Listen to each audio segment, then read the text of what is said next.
Hey everyone, I am Mash. I'm here with Zero at Festival of Games. That's Long Island Retro Gaming Expo's winter version. We're checking out some of the cool games on the second floor.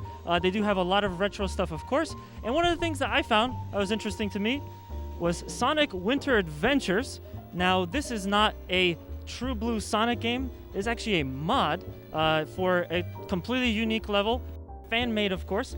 If you actually take a close look at it, it's pretty much just Green Hill Zone, but tinted blue, and basically kind of play like a winter version of Sonic's Green Hill Zone. It goes with the theme this year, which was winter, because it's a festival of games, and I enjoyed playing this. As you can see here, we have, of course, a Sega Genesis and an original controller. I was so stoked to get to play that again. This is running on a Mega EverDrive. Now, some of you may not be familiar with it, but you retro heads might know that a Mega EverDrive is a modular cartridge specifically designed so that you would be able to play cool mods, fan-made projects, and so forth.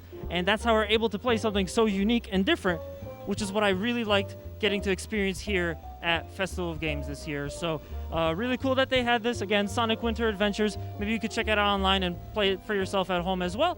And that was just one of the games that I enjoyed.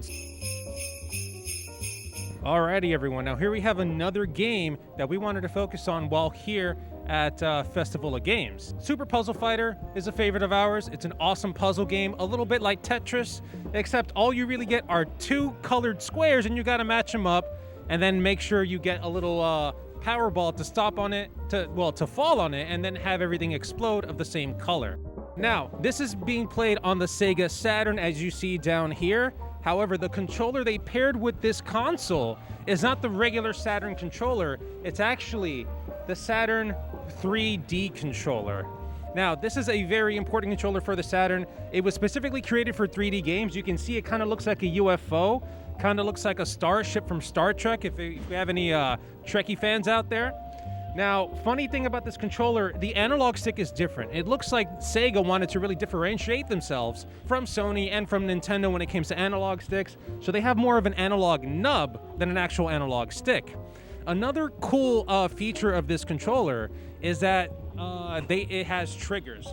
So back here you can see two, I believe, analog triggers for the Sega Saturn 3D controller, and also another awesome addition to this controller, another awesome feature, is this part right back here. Now, it's going to be difficult to see, but this controller wire is actually removable. There's a tab right up here that you can press down and then remove the cable itself in case it ever breaks. This is an awesome feature, and I actually think a lot of controllers back then needed a feature like this.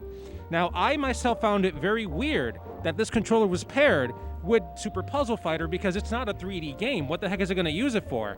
But just looking around, we can see the actual intended game for this controller. And it was actually Nights into Dreams, the Christmas edition.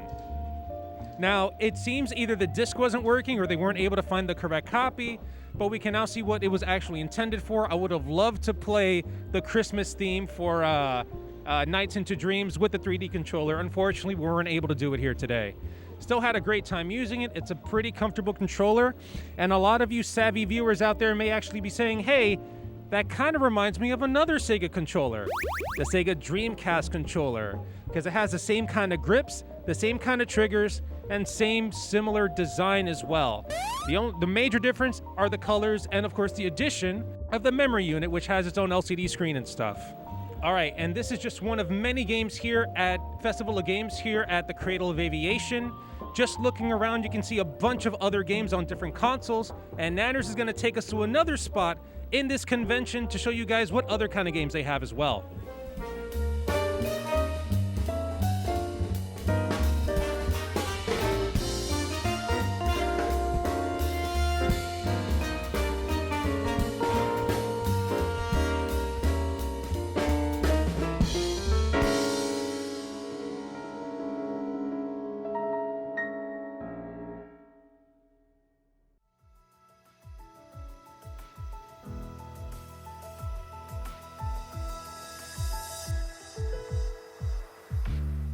But that is just one part of the second floor at Festival of Games. There's a whole other section that is dedicated to wonderful arcade retro goodness.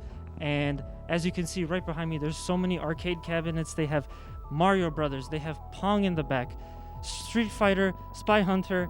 But my personal favorite is this cabinet right here, Donkey Kong. I absolutely love this cabinet. Anytime I see it, whether it be at Barcade, MagFest, or if it's at Festival of Games or Long Island Retro, I absolutely want to make sure that I could play this. Festival of Games and Long Island Retro give us such a cool experience to basically play arcade retro games on cabinets, all original stuff.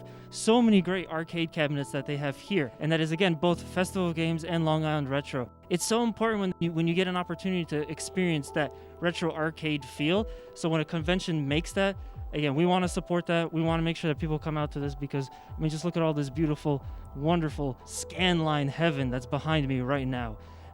There's so many great games here, and that's in addition to all of the CRT consoles, the PC games. This is such a cool event. You guys should totally come check it out. They have a bunch of great vendors downstairs. They have some panels. We did a tournament as well. So yeah, once again, Festival of Games, Long Island Retro. We're definitely going to be here if they're going to do more of these. Come check it out. Come support it. Hey guys, so I'm upstairs at the Winter Games Fest here at the Cradle of Aviation Museum. And behind me, we have an army of r.o.b the robots dancing to Christmas music. All right, so that screen right over there says Retro USB. There's a very pretty looking NES cartridge in it. And whenever the screen flashes, these r.o.b robots do a little dance. They turn a little bit, they open their arms, they close it, move up and down. For those of you who don't know, r.o.b the robot was created back in the mid-1980s when the NES was initially launched. The reason why these were created was to give the illusion that the NES wasn't just a video game console, but a toy, a literal toy. As a matter of fact, if you look at the NES, NES stands for Nintendo Entertainment System, not Nintendo Video Game System. The idea was to trick parents. This is a toy, not a video game. This is something they can play with. Sort of like a second player for the little kids. Nowadays, there's no real use for them.